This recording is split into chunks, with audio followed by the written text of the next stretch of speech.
I'm the best Michael Jackson impersonator Indonesia berdasarkan prestasi achievement yang saya dapat. Karena ya salah satunya prestasi achievementnya adalah diundang VIP langsung sama keluarga Michael Jackson. Wow. Bukan Podcast bersama Santosa Amin. Oke, kembali lagi bersama saya Santosa Amin di Bukan Podcast. Karena setiap kita punya cerita. Bukan podcast kalau nggak menghadirkan orang-orang yang punya cerita luar biasa. Hari ini juga hadir seorang yang punya cerita luar biasa. Siapa dia? Fadly Jackson. Halo. Halo. Apa kabar Mas Santosa? Baik. Wah, sumringah sekali nih hari ini. Saya sangat senang sekali bertemu dengan idola saya. Oh my God, kamu yang saya idolakan. Sama-sama. Saya dari kecil mengidolakan sosok Suneo. Wah, mengidolakan sosok Suneo. Waduh. Sampai niru-niru suara juga. Sebagai kakak pamannya Suneo. Suneo dan paman Suneo. Oh, paman Suneo. Kita coba dikit. Coba di bawah. Halo Paman. Halo Suneo, apa kabar kamu? Wah, ternyata Paman ada di sini. Paman sudah lama datang ke Jakarta. Iya dong. Paman ini datang kemari. Paman niat katanya kamu mau jalan-jalan pakai kapal pesiar Paman punya kan? Iya. Paman tahu aja kalau saya hobi jalan-jalan. Tenang saja, Paman sudah belikan buat kamu. Wah, Ternyata bener loh dia. Saking ngefansnya sama Suneo. Semua karakter yang berhubungan dengan Suneo dia pelajari, dia kulik. Iya betul. Apa kabar Bro Jackson? Baik, alhamdulillah. Aduh, sehat kenapa walafiat. nih bisa disebut sebagai Fadly Jackson? Waduh, pertanyaannya berat sekali. Langsung tembak ya? Langsung tembak aja. Iya, pertama kali jadi ya karena Fadly suka Michael Jackson juga. Selain Doraemon ya. Oh ya? Selain maksudnya karakter Doraemon, sukanya Michael Jackson. Terus dari SD kelas 6. Ya sampai sekarang juga. Jadi ya terus juga sebagai Michael Jackson impersonator di Indonesia. Nah akhirnya jadi nickname-nya panggilannya tuh Fadly Jackson. Fadly Jackson. Oh itu awal mulanya kenapa punya nama Fadly Jackson? Iya. Karena penggemar Michael Jackson dan impersonate Michael Jackson juga. Jackson. Betul. Wow. Sudah berapa lama itu? Dari SD kelas 6 tahun 90, sukanya pertama kali ya. Tapi justru di sini uniknya suka Michael Jackson tapi nggak tahu bahwa Michael Jackson adalah sosok musisi legendaris. Loh, waktu itu mengidolakan Michael Jackson karena apanya? Tahunya ini dari video game dulu ya. Oke. Dulu main video game Sega, Moonwalker. Di situ Michael Jackson bisa berubah jadi robot, bisa jadi pesawat. Justru di benak Fadly itu Michael Jackson sosok seperti kayak superhero. Ya, misalnya ya Spider-Man atau Superman kan bisa berubah-berubah begitu itu. Bisa keluar laser, wah dijago banget nih orang nih. Terus penyayang anak juga deh kan. Oke. Nah, sering berjalannya waktu juga memang punya sahabat kecil dulu namanya Eza Yayang. Eza Yayang lebih dulu dia menjadi Michael Jackson impersonator cilik pada saat itu. Reza yang penyanyi itu kan? Iya, yang sekarang bermain di tukang ojek pengkolan. Iya. Dulu kalau nggak salah duet sama Agnes. Kring kring goes, kring kring goes gitu ya. Betul. Oke. Terus akhirnya menyadari bahwa yang kamu idolakan Michael Jackson itu adalah ternyata seorang penyanyi. Itu kapan? Ya, Pak, lucu nih, unik nih. Jadi ceritanya itu pada saat itu Fadly bermain video game setiap hari ya, hampir setiap hari, baik Sega maupun Dingdong dulu, ke tempat-tempat zaman dulu kan ada Dingdong. Nah, sedangkan sahabat Fadly ini si Eza yang ini justru malah kan sudah lebih tahu lebih dulu, dia juga impersonate cilik juga. Terus dia sempat lagi main ke rumah, dia bilang, wah bro, gue nih punya fans sosok Michael Jackson penyanyi. Terus Fadly dengan entengnya ngomong, gue sih nggak demen Michael Jackson. Ngapaan tuh, udah main game aja deh. Ya, main game. Terus Ezanya ngelihat, bro ini kan Michael Jackson yang Moonwalker ini. Hah? Bukan, ini superhero. Justru dia bilang gitu. Ternyata. Oh, karena kostumnya mungkin Michael Jackson. Iya, karena kan bisa jadi mobil, bisa jadi pesawat, bisa terbang, lawan penjahat gitu kan. Itu. Akhirnya baru di situ tahu bahwa Michael Jackson ternyata nih yang kita idolakan nih sama gitu. Oke. Dari situ. Apa sih yang membuat kamu akhirnya benar-benar aku suka banget nih sama Michael Jackson gitu? Tadi kan karena nggak sengaja. Kemudian setelah tahu, ternyata dia hanya seorang penyanyi. Atau justru akan lebih bangga lagi ketika mengetahui idolanya ternyata seorang penyanyi, bukan hanya sekedar superhero yang dalam video game tadi. Justru ketika tahu bahwa Michael Jackson itu sosok penyanyi gitu kan. Jadi dalam arti kata di sini lebih tepatnya mungkin wujud manusia aslinya tuh ada gitu, bukan cuma di dalam karakter video game. Di situ makin menjadi-jadi. Dan akhirnya Fadli beli kasetnya pertama kali kan, albumnya Michael Jackson yang kaset tip yang Bad gitu. Nah, dulu itu kan kalau kaset tip selalu ada biasanya previously album sebelumnya itu kan dikasih tahu ya. Nah, di situ jadi beli lagi kaset sebelumnya. Jadi lebih mengenal musik-musik era 80 90-an gitu. Oke. Jadi apa saja sih yang kamu impersonate-kan dari sosok Michael Jackson? Apakah hanya kostumnya saja atau hanya gerakannya saja atau lagu-lagunya juga atau suaranya juga atau gimana?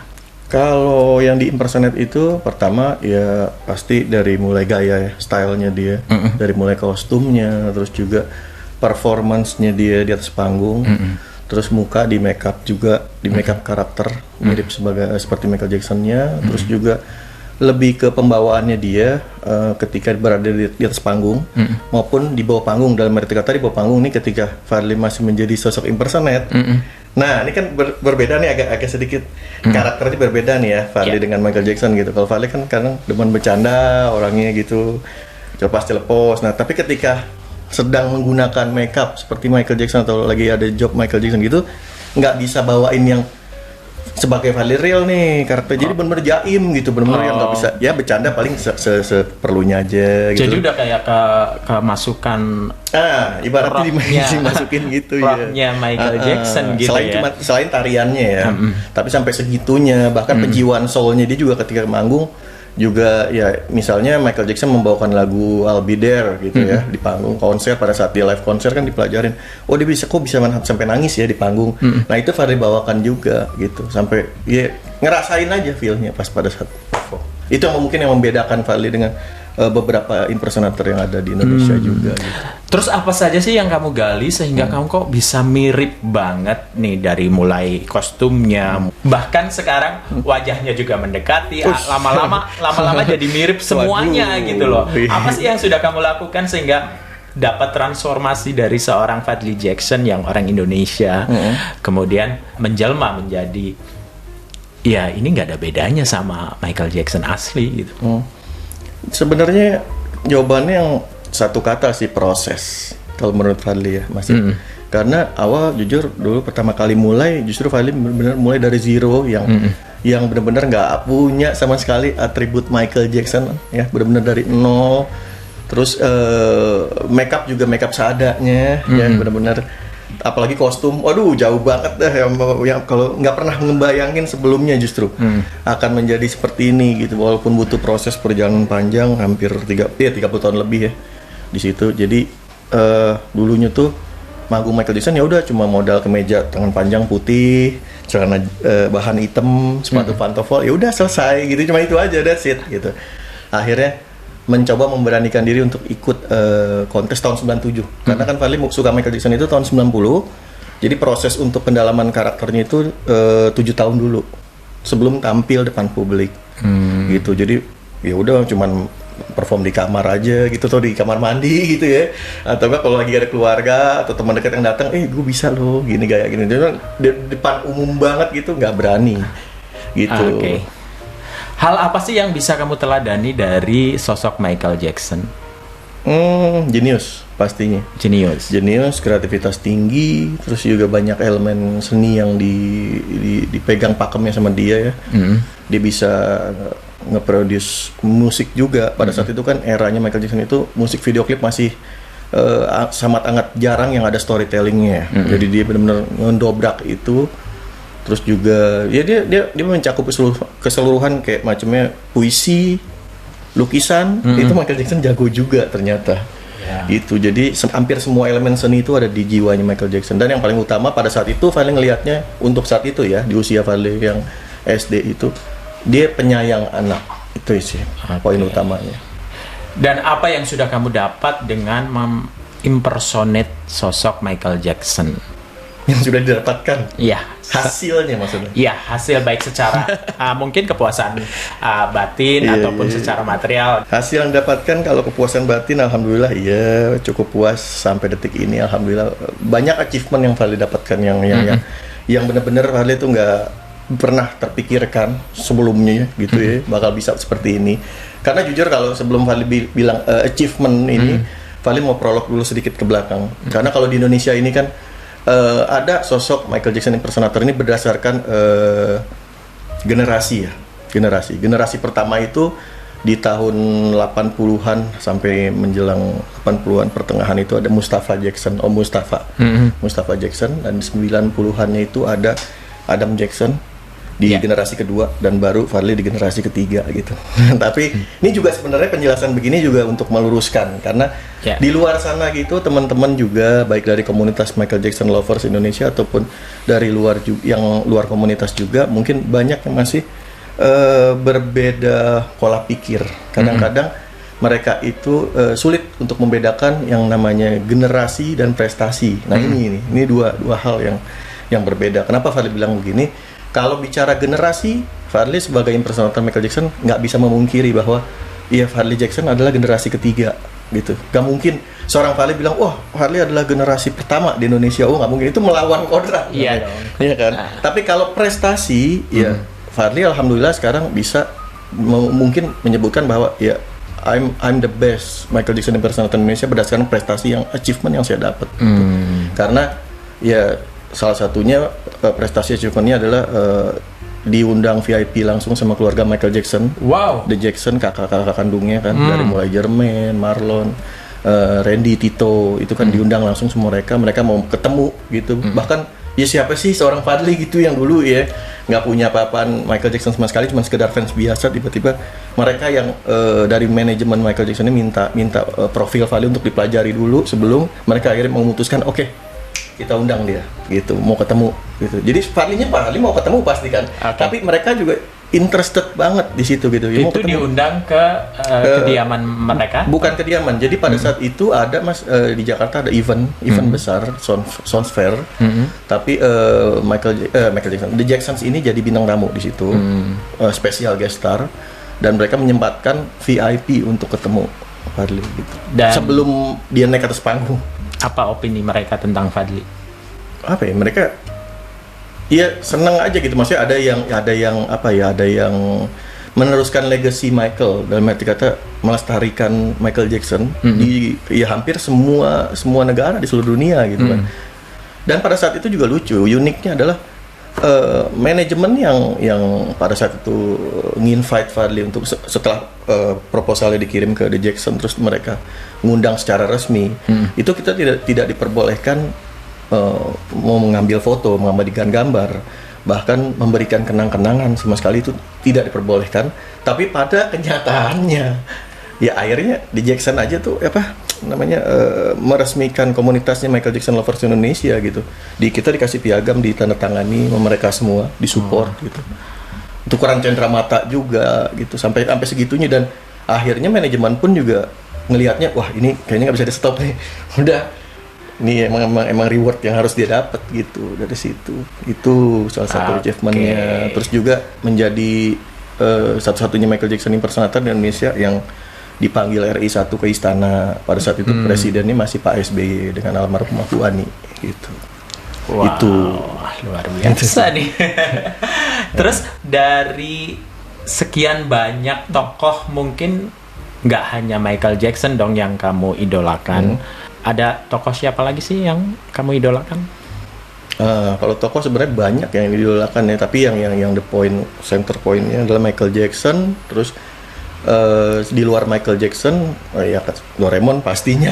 Oke, sekarang ke Doraemon nih. Itu. Why Doraemon?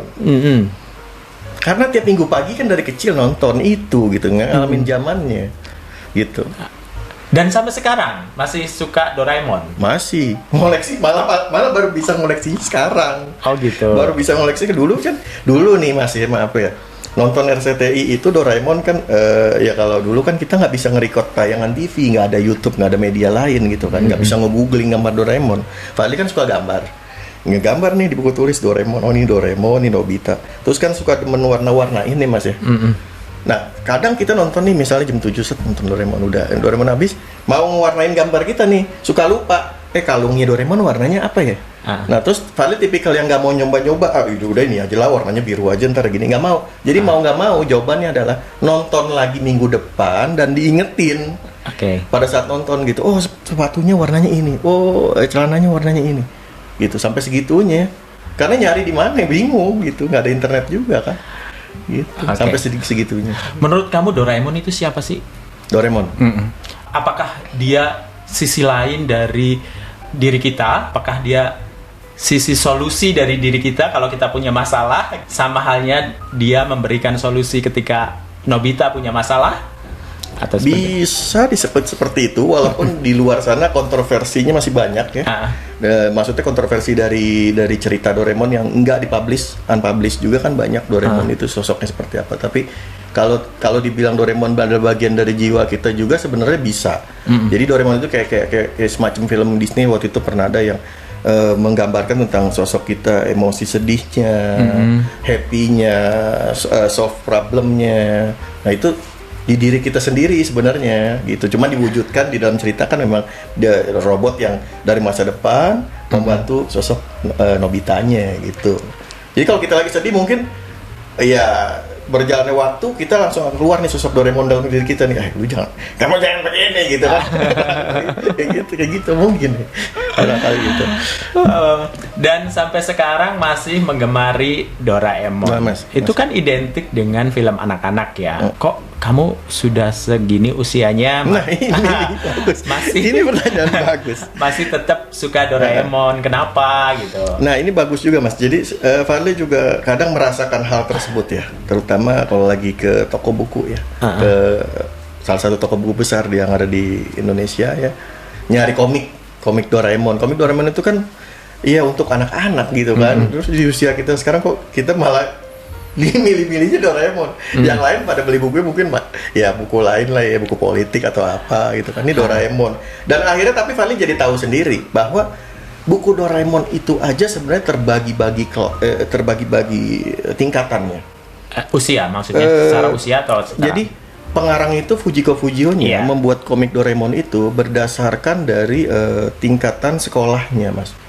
Jadi Doraemon buku untuk TK, playgroup gitu ya. Ini Doraemonnya ini bukunya dari volume sekian sampai sekian. Nanti kelas 1 sampai kelas 2 ini. Dan kalau kita perhatikan di setiap tingkat itu Nobitanya maupun Doraemonnya itu berbeda, Mas. Dari mulai gestur badannya juga berbeda. Gitu. Baik maupun isi dari cerita per episodenya itu tuh beda. Gitu. Jadi ada buku tersendiri. Nah, kalau yang normalinya Doraemon itu kan komiknya dari 1 sampai 45. Sampai mengamati sedetil itu ya. Itu beda. Nah, itu yang paling lucu kalau misalnya aku masih beli pada saat ini koleksi misalnya 1 jilid 45, yaitu buku memang Doraemon anak-anak. Itu masih lumrah. Yang nggak lumrah adalah aku beli komik yang untuk anak TK-nya, Mas. Gitu. Dan itu ceritanya ringan banget, lebih ringan dari yang 1 sampai 45 ini per episodenya gitu. Diperhatikan sedetail itu sama penulis bukunya gitu. Baik bentuknya, makanya kadang-kadang ada pertanyaan, Nobita kok gitu-gitu aja sih, gede-gede apa nggak gede-gede aja. Terus badannya begitu-begitu aja, temennya itu aja. Sebenarnya nggak ada, perbedaannya ada. Baik rahangnya Nobitanya, tingginya, cara dia pakaiannya itu ada tingkatannya sesuai komiknya. Gitu, detail itu. Suneo pun juga begitu. Suneo pun juga begitu. Ada Suneo yang Suneo yang playgroup, Suneo yang kelas 1, Suneo yang kelas 2 itu beda semua. Pertumbuhannya Suneo tuh ada bener. Gitu. Jadi sampai sedetail itu. Lucu ya? Jadi hal menarik apa sih yang bisa kamu sharing kepada penonton bukan podcast bahwa mengidolakan seseorang, tokoh, sesuatu, bahkan termasuk tokoh kartun gitu ya? Apa sih manfaatnya yang bisa diambil dari mengidolakan mereka gitu? Kalau untuk apa yang bisa diambil, pastinya kita ambil hal yang positif ya. Dari berbagai macam karakter, kayanya akan varian karakter dan juga peristiwa dalam komiknya, dalam hal ini Doraemon yang kita bahas gitu. Ya itu bisa diaplikasikan ke kehidupan kita juga gitu. Dan kadang tanpa kita sadarin justru hal-hal konyol yang pernah kita alamin sebelumnya ini ada di cerita ini gitu. Itu faktornya salah satunya. Kedua juga nostalgia. Nostalgia masa kecil kita yang ya dulu kalau mau main ke rumah teman mesti datang ke depan rumahnya, teriak-teriak dulu, manggil orangnya nggak ada gitu. Itu ada di cerita. Kesederhanaan itu tuh ada di serial Doraemon gitu.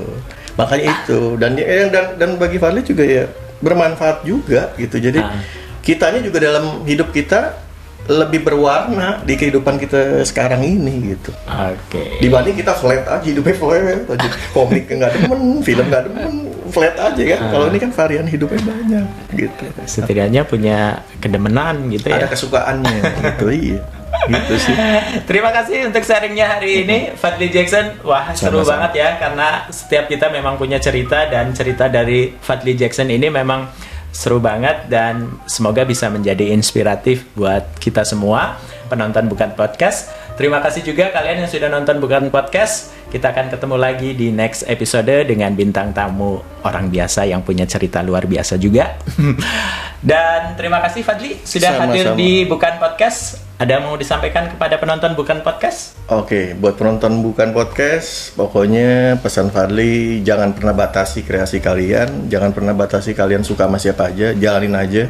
Yang penting sisi positifnya bisa diambil, bisa diaplikasikan ke kehidupan kalian semua. Dan buat lo semua jangan lupa yang belum subscribe, di-subscribe juga ya channel ini. Terus juga boleh. Iya, boleh. promoin. Channelnya Jangan lupa Fadli juga Jackson. di channel Santai Bareng Gue, di-subscribe, nama channelnya Santai Bareng Gue, di-subscribe di situ. Pokoknya isinya keren banget. Isinya macam-macam di situ gado-gado. Pokoknya jadi biar kita bisa akrab lagi, teman-teman semua juga bisa mengenal sosok Fadli juga. Terus juga di situ juga ada Mas Santosa Amin juga. Ya. Itu jadi lengkap lah pokoknya. Pokoknya Gitu. lengkap. Terima kasih sudah mau join di Bukan Podcast. Wah, terima kasih banyak. Suatu kehormatan udah diundang sama sang idola. Ya. Legendaris banget, Daber Doraemon official juga. Dan jangan lupa untuk subscribe, like, komen, serta share. Dan nyalakan lonceng notifikasi kalian, biar kalian nggak ketinggalan bintang tamu yang luar biasa yang selalu hadir di Bukan Podcast.